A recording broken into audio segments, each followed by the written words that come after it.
Hello everybody, today I'm going to be talking about a prop that I built based on a video game. I built the Sword of Kings from Avalon from Wizard 101. Yes, I know that it's a little cringy to play Wizard 101, but I stopped when I got to high school. I played it through middle school and I'm like, nope, we're just not going to go any further. I played it all the way through KingsIsle, which is level 90. I don't know how far they've gotten now, but for a long time it was just up to level 90 because that was when you killed the second antagonist, Morganth. But two worlds before that, named Avalon, the whole premise of the game, or the whole premise of that part of the story, is King Artorias, King Arthur, because it's based on Arthurian legends. King Artorias is dead. He died however many years before because Sir Mallory, I believe, killed him. It's been a while since I played the game, like 3 years. Since I played it to Quest. I mean, I get on around and say hi to my friends, but I haven't done that in a while. I should say hi. I have them on Skype.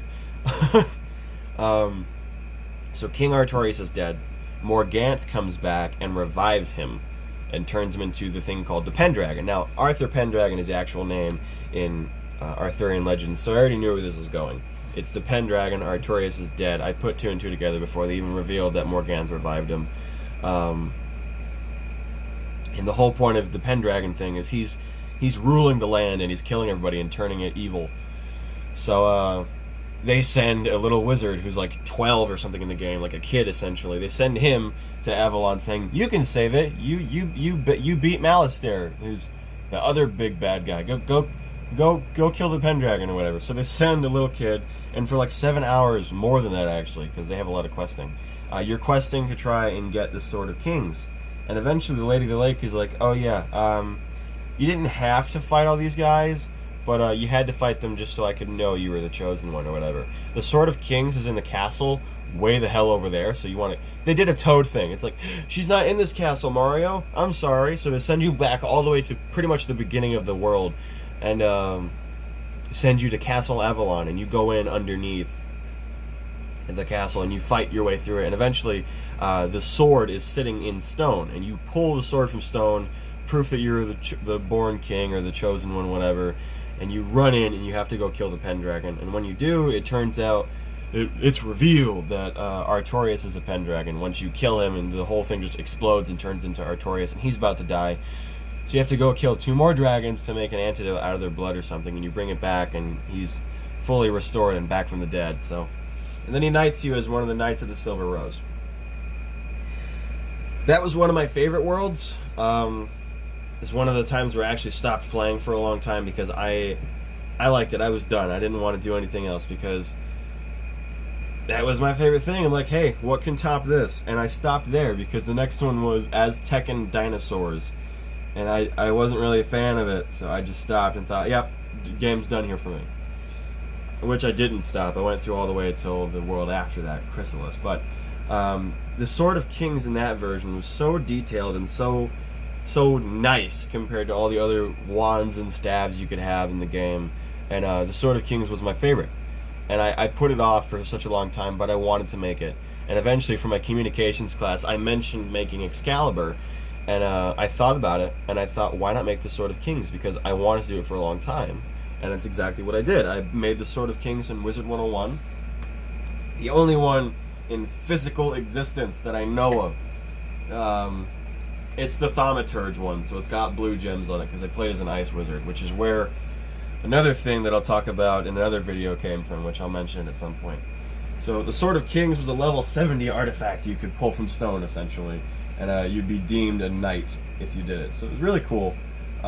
It's one of my favorite weapons to ever make. And this has a lot of memories surrounding it. This thing is, I want to say, it's almost 4 feet. Yeah, wait, I'm 6 foot tall. Yep, it's about 4 feet tall, or a little over that. There's 5 feet up here. Yeah, it's about a little over 4 feet. There's a lot of memories surrounding this sword. I took it to Canterbury Village a week after I finished. Not even after I finished it. It was a day after I finished it, and I took it to Canterbury Village. It's pretty much just a big castle in the middle of Michigan.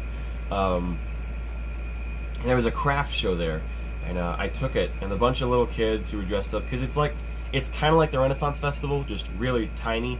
They have people dressed up in like steampunk and Victorian era clothes, and in some cases some Middle Ages stuff. They have some really nice people there.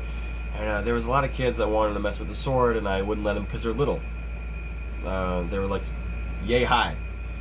I'm sitting down, so they're four. They were about this high on the sword. That's how little they were, and it was kind of funny. And there was a nice couple, nice older couple, an older gentleman and his wife. They made a little stand called Yankiwi. He called himself a Yank because he lived up, or a Yankee because he's American and he lived up in the Upper Peninsula of Michigan for a good portion of his life. And he met his wife, who called herself a Kiwi because she's from New Zealand. And I can't remember how long they've been married. But I went to Canterbury Village to sell my paintings because I used to do canvas paintings. I still do off and on, but I painted a couple canvases, and one of my favorites he was actually looking at, and I wasn't sure if I wanted to sell it. But that day, Canterbury Village got rained out bad. There was a thunderstorm, and they weren't going to cancel the craft show, so we were outside in a tent under a big gazebo, and all my canvases were sitting in the rain. And he comes over and he goes, well, can't really, I don't have any money, so I might as well just window shop. And he looks through and he goes, man, this reminds me of when I was a kid. And he pulls out this canvas that I just loved. I believe I called it Blue Night. It's on my Wix page if you guys scroll down far enough.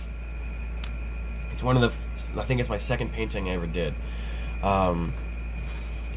He went through it and he's like, dude, I whenever I make money, I'm gonna try and make this, because I was selling them for $20 at the time, and then I dropped them to 15 when the second day, and the second day no one really bought my canvases aside from the Halloween ones, because it was Halloween at the time. It was middle of October, and at the end of the day, he didn't really make enough money, and I'm like, it's okay, you don't have to worry about it, and I gave it to him for free.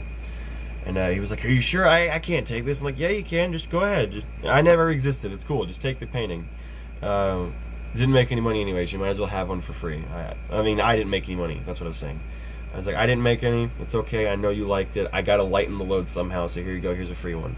And he just started laughing. He's like, okay, thank you very much, you're one of the nicest kids I've ever met. And then, not 20 minutes later, he comes back and he hands, his wife comes over and he hands my mom this ointment that's supposed to remove pain, and she was really nice, and she goes, your son he showed us some gratitude, so we want to show you guys some gratitude. I'm like, thank you very much. And he gives me this stone that has a little slit in it, and he's like, I want to see your business cards in this someday, young man. And that's sitting on my counter because I have yet to decide on a name or whatever.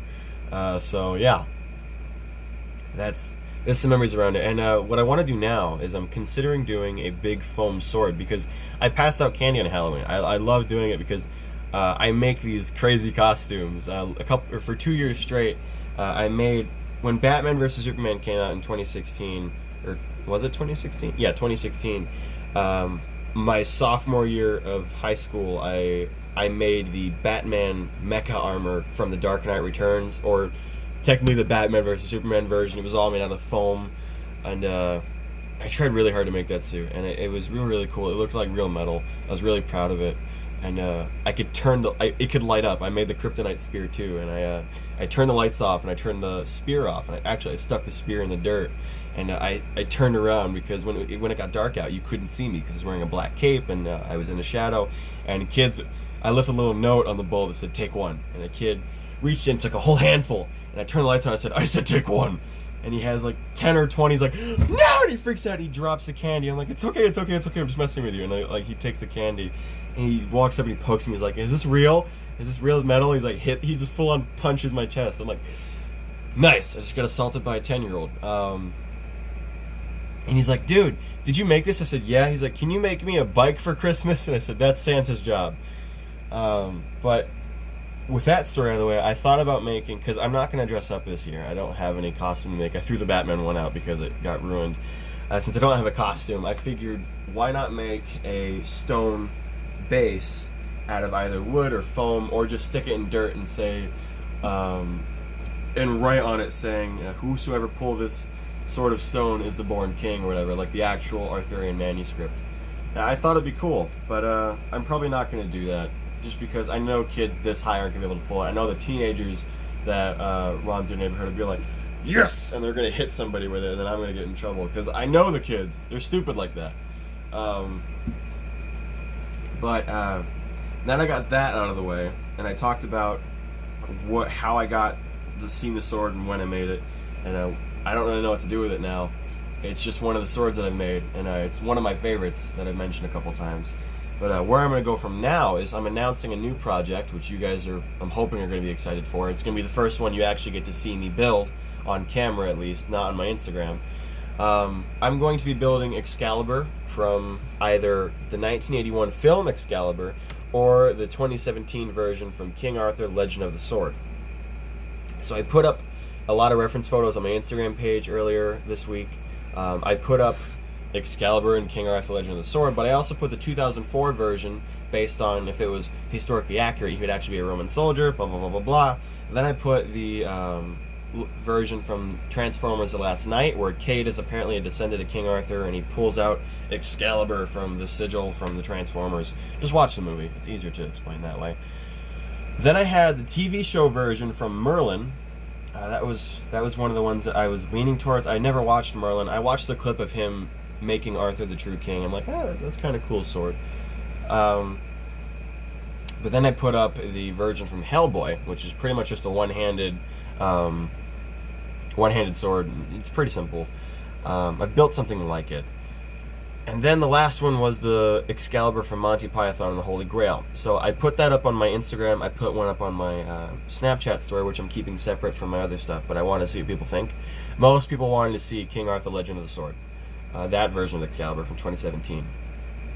Which I'm more leaning towards. It's one of the more movies I enjoyed, next to Excalibur from 1981. And I really want to make both, because then I have one from the present, and I have one from the past, which technically they're both from the past now, but you get the point. And I might give 1981 away if I make it, because that'd be really nice to do. And because it'd be pretty cool to build. And yeah. So that's pretty much it. I'm going to be building either one or both of those. We'll find out eventually. I'm not going to be doing any templates. I will, however, post reference photos on my Instagram page if you guys want to check them out. I might be able to get actual measurements from the props, depending on how much the replicas are, or just if they have any available online. The measurements, I mean. Otherwise, that is it. I said that twice now. Thank you. Make sure to like and subscribe today if you enjoyed the video, and make sure to click the bell icon to receive notifications whenever I upload. Have a nice day.